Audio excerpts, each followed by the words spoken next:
Friends, தேரும் நண்பர்கள் அனைவருக்கும் வணக்கம். நம்மளோட சேனலில் வழங்கிட்டு வருதுன்னு பார்த்தீங்கன்னா முற்றிலுமான இலவச வரன் பதிவுங்க. இந்த பதிவின் மூலம் உங்களுக்கான வரனை தேர்ந்தெடுக்க எங்களுடைய வாழ்த்துக்கள். வாங்க இன்றைய வரன் பார்ப்போம். பெயர் சிந்துஜா, வயது 29 வயது ஆகுதுங்க. ராசி கன்னி ராசிங்க. ஜாதின்னு பார்த்தீங்கன்னா உடையார் சமூகத்தை சார்ந்தவங்க. படிப்பு எம்எஸ்சி பிஎட் முடிச்சுட்டு கவர்மெண்ட் டீச்சராக வேலை பார்த்துட்டு இருக்காங்க. இவங்களோட திருமண நிலைன்னு பார்த்தீங்கன்னா இதுதாங்க முதல் மனம். இவங்களுடைய முகவரின்னு பார்த்தீங்கன்னா கோயம்புத்தூரில் வசிக்கிறாங்க. இவங்களுடைய வசதி நிலைன்னு எடுத்துட்டிங்கன்னா இவங்களுக்கு சொந்தமாக 2 வீடு இருக்குங்க. அது இல்லாமல் நிலம் ஒரு 2 ஏக்கர் இருக்கிறதா சொல்லியிருக்காங்க. ஸோ இவங்களுடைய அம்மா அப்பா 2 பேருமே ப்ரைவேட் ஜாபில் தாங்க இருக்காங்க. ஸோ இவங்களுக்கு உடன் பிறந்தவங்க ஒரு அக்கா மட்டும்தாங்க. அவங்களும் திருமணமாகி அவங்க செட்டில் ஆகிட்டாங்க. ஸோ இவங்க கவர்மெண்ட் ஜாப்பு வாங்கிக்கிட்டு தான் திருமணம் பண்ணணும் அப்படின்னு ஒரு நோக்கத்தோடையே இங்கே படித்து இப்போ வேலையும் வாங்கிட்டதுனால இப்போ இவங்க உடனடியாக திருமணம் பண்ணுறதா முடிவு பண்ணியிருக்காங்க. அதாவது இவங்கள மாதிரியே டீச்சர் லைனில் இருக்கிற மணமகன் தான் வேணும்னு இவங்க கேட்டிருக்காங்க. ப்ரைவேட் ஜாபில் இருந்தாலும் பரவாயில்ல, ஆனால் டீச்சர் வேலையில் இருக்கிற மணமகன் தான் வேணும் அப்படின்னு சொல்லியிருக்காங்க. வசதி குறைவாக இருந்தாலும் ஓகே, ஜாதி வேறு ஜாதியாக இருந்தாலும் சம்மதம் அப்படின்னு சொல்லியிருக்காங்க.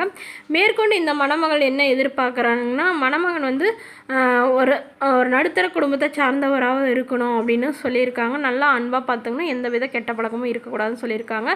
இவங்களுடைய அப்பா இவங்களுக்கு ஒரு 20 சவரன் நகை போடுறதாகவும், அது இல்லாமல் கல்யாணத்துக்கு வேண்டிய சீர்சானத்தை எல்லாம் செய்கிறதாகவும் சொல்லியிருக்காங்க. மற்றபடி மேலும் இவங்க அப்பா என்ன சொல்ல வராங்கன்னா, என்னோட பொண்ணோட ஃபோட்டோவை கொஞ்சம் மறைச்சி போடுங்க, நேரில் கேட்டால் கொடுத்துருங்க அப்படின்னு சொல்லியிருக்காங்க. அதனால் மறைச்சி போட்டிருக்கோங்க. இந்த மணமகளை உங்களுக்கு பிடிச்சிருந்தா கீழே உள்ள வாட்ஸ்அப் நம்பரை தொடர்பு கொள்ளவும். அடுத்த வரன் பெயர் பார்த்தீங்கன்னா வனிதா ஸ்ரீ, வயது 37 வயது ஆகுதுங்க. ராசி விருச்சக ராசிங்க. ஜாதின்னு பார்த்தீங்கன்னா கொங்கு வேளாளர் சமூகத்தை சார்ந்தவங்க.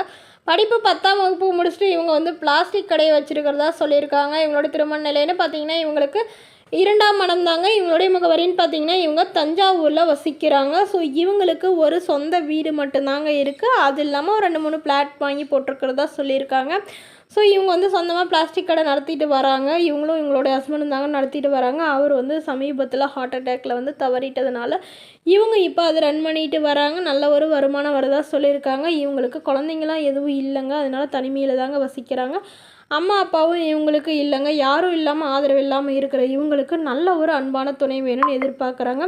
அதனால் காசு பணம்லாம் இருக்கணும்னு அவசியம் இல்லை, ஜாதியும் முக்கியம் இல்லை, தன்னை நல்லா புரிஞ்சுக்கிட்டு நல்லபடியாக பார்த்துக்கணும். கூலி வேலைக்கு போகிறவராக இருந்தாலும் பிரச்சனை இல்லை, வேலை இல்லைனாலும் சம்மதம். அதாவது என்னுடைய இந்த பிளாஸ்டிக் கடையை என்னுடைய வேலை செஞ்சாலும் ஓகே தான் அப்படின்னு சொல்லியிருக்காங்க. இவங்களுக்கு என்ன சொல்ல வராங்கன்னா, வீட்டோட மாப்பிள்ளையாக வந்தாலும் ஓகே, இல்லை அப்படி வர முடியாத பட்சத்தில் எல்லாத்தையும் விற்று எடுத்துகிட்டு அவங்களோடய நான் போகிறதா இருந்தாலும் ஓகே, திருமணமாகி குழந்தை இருக்கிறவராக இருந்தாலும் சம்மதம் அப்படின்னு சொல்லியிருக்காங்க. மேற்கொண்டு இந்த மணமகள் தன்னுடைய ஃபோட்டோவை கொஞ்சம் மறைச்சி போடுங்க, நேரில் கேட்டால் கொடுத்துருங்கன்னு சொன்னதுனால ஃபோட்டோவை மறைச்சி போட்டிருக்கோங்க. இந்த மணமகளை உங்களுக்கு பிடிச்சிருந்தா கீழே உள்ள வாட்ஸ்அப் நம்பருக்கு உங்களுடைய ஃபோட்டோ மற்றும் ஜாதக விவரங்களை எங்களுக்கு அனுப்பி வச்சிங்கன்னா நாங்கள் மணமகள் வீட்டாருக்கு அனுப்பி வைத்து அவங்களுக்கு ஓகேங்கிற பட்சத்தில் மணமகள் வீட்டாரோட ஃபோன் நம்பர் இலவசமாகவே வழங்கப்படுங்க. இது போன்ற இலவசங்களை உடனுக்குடனே உங்களுடைய ஃபோன்லேயே தெரிஞ்சுக்கணும்னா நம்மளோட சேனலை சப்ஸ்கிரைப் பண்ணி அருகில் உள்ள பெல் ஐக்கானை கிளிக் பண்ணி ஆல்னு செட் பண்ணிக்கோங்க. அப்போ தான் நம்ம பதிவுகள் போட்டோடனே உங்களுக்கு அப்டேட் ஆகும். தேங்க்யூ.